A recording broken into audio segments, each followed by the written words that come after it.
നിങ്ങളുടെ ഫേവറേറ്റ് സീരിയലുകൾ ടിവിയിൽ വരുന്നതിന് മുൻപേ സൺ നെക്സ്റ്റ് ആപ്പിൽ കാണാം. ഇനി എല്ലാവർക്കും മുൻപേ കാണൂ. ഇപ്പോൾ തന്നെ സൺ നെക്സ്റ്റ് ആപ്പ് ഡൗൺലോഡ് ചെയ്ത് സബ്സ്ക്രൈബ് ചെയ്യൂ. പ്രിയ, പാറു കണ്ട കള്ളനെ നീതു കണ്ടിട്ടുണ്ടാവും. അവളത് ഇവിടെ വന്ന് പാറുനോട് പറഞ്ഞിട്ടുണ്ടാവും. രണ്ടുപേരും കൂടി അവനെ അന്വേഷിച്ച് പോയതായിരിക്കും. സർ, അങ്ങനെയാണെങ്കിൽ അവൾ ആപത്തില്ല. ആ കള്ളൻ അവരവിടെ കണ്ടാൽ, സംശയം തോന്നിയാൽ അവരവളെ അപായപ്പെടുത്തും. അവരെങ്ങോട്ടായിരിക്കും പോയിട്ടുണ്ടാവുക? എങ്ങനെ അവരൊന്ന് കണ്ടുപിടിക്കുക? ആലോചിക്കാൻ സമയമില്ല സർ. നമുക്ക് എങ്ങനെയെങ്കിലും അവരെ കണ്ടുപിടിക്കണം. ജനകൻ ചേട്ടന്റെ വീടല്ലേ? അതെ. ആരാ? ഞാനും ജനകൻ ചേട്ടനും ഒരുമിച്ച ജോലി തന്നെ. ആണോ? നാളെ എന്റെ വീട്ടിലൊരു ഫംഗ്ഷൻ ഉണ്ട്, ക്ഷണിക്കാൻ വന്നാ. ചേട്ടൻ കയറി ഇരിക്കും. അങ്കിൾ ഇപ്പൊ വരും. ലക്ഷ്മി, ചേട്ടന് ചായ കൊടുക്കും. വരൂ, അകത്തിരിക്കാം. ചേട്ടാ, ഈ ബൈക്കൊന്ന് തരുമോ? ആ ജംഗ്ഷൻ വരെ പോവാനാ. പെട്ടെന്ന് വരാം. പിന്നെന്താ, എടുത്തോളൂ. സർ.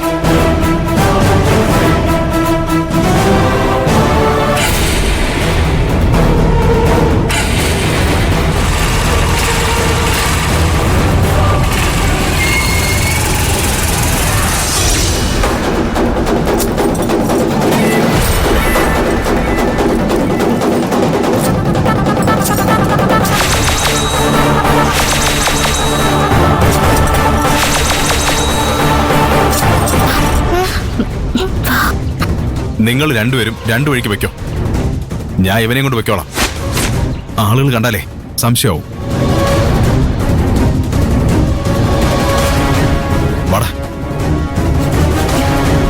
നീ പോയി പ്രിയൻചേട്ടനെയും കൈലാസാറിനെയും കൂട്ടിക്കൊണ്ടുവാ. ഞാൻ ഒറ്റയ്ക്കോ? കൂടി വാ. ഞാൻ വന്നാ ശരിയാവില്ല നീതു. ഇവര് പോയാലോ? ഇവരെങ്ങോട്ടാ പോകുന്നെന്ന് നോക്കണ്ടേ? നീ പേടിക്കണ്ട, വേഗം പോയി അവരെയും കൂട്ടിക്കൊണ്ടുവാ. നീ ചെല്ലേ.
ഫോൺ കിടക്ക.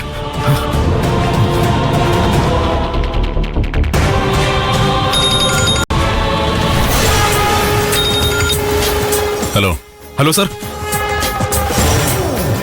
ആ പെണ്ണ് വന്ന് തിരുവാഭരണങ്ങൾ പിടിച്ചു വാങ്ങി ഓടിപ്പോയി. ഏത് പെണ്ണ്? സാർ ജയിലിൽ കയറ്റാൻ നോക്കുന്ന പെണ്ണില്ലേ, അവള് തന്നെ. ആര്? പാറുവോ? അതെ സാർ, അവള് തന്നെ. അവൾ എങ്ങനെ ഇവിടെ എത്തിയെന്ന് എനിക്ക് അറിയില്ല സാറേ. അവളൊരു സാധാരണ പെണ്ണല്ല സാറേ, നല്ല തന്റേടിയാ. തിരുവാഭരണങ്ങൾ കൈക്കലാക്കി അവൾ ഓടിപ്പോയി. എങ്ങനെയെങ്കിലും അവളെ പിടിക്കണം. അവള് രക്ഷപ്പെട്ട ഈ മോഷണത്തിന് പിന്നിൽ ഞാനാണെന്ന് ഈ നാട് മുഴുവൻ അറിയും. അതിനു മുമ്പേ അവളെ കൊന്നിരിക്കണം. അത് ഞാൻ ഏറ്റു സാറേ. വാടാ. എന്താ മുതലാളി? പറയാം, നീ വാ.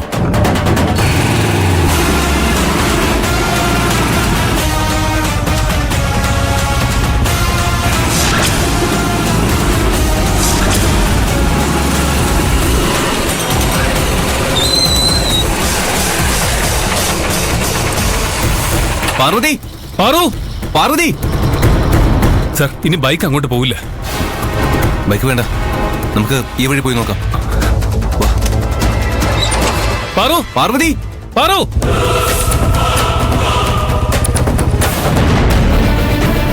പാറു, പാർവതി, പാറു, പാർവതി, പാറു, പാറു, പാർവതി, പാർവതി, പാറു, പാറു, പാർവതി.